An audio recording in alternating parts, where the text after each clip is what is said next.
Several top officials at the Department of Homeland Security were forced out this month over Trump's frustrations with an influx of migrants seeking refuge at the U.S. southern border.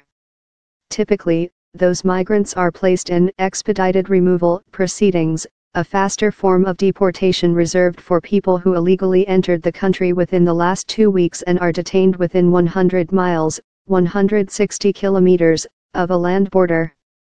Migrants who present themselves at ports of entry and ask for asylum are not eligible for bond.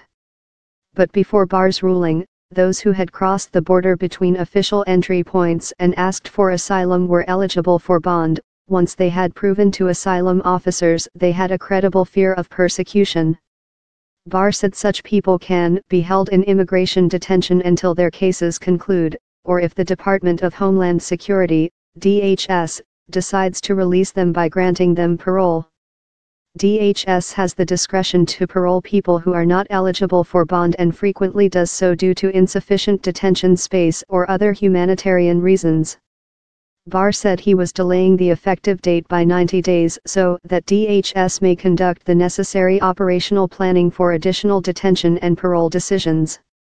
The decision's full impact is not yet clear, because it will in large part depend on DHS' ability to expand detention, said Steve Vladek, a law professor at the University of Texas. DHS officials did not immediately respond to a request for comment on the decision.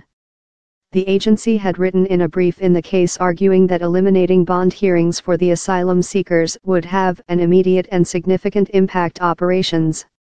The decision will have no impact on unaccompanied migrant children, who are exempt from expedited removal.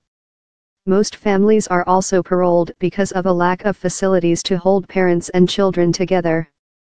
Michael Tan, from the American Civil Liberties Union, said the rights group intended to sue the Trump administration over the decision, and immigrant advocates decried the decision.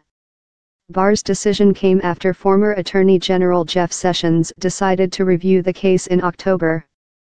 Sessions resigned from his position in November, leaving the case to Barr to decide.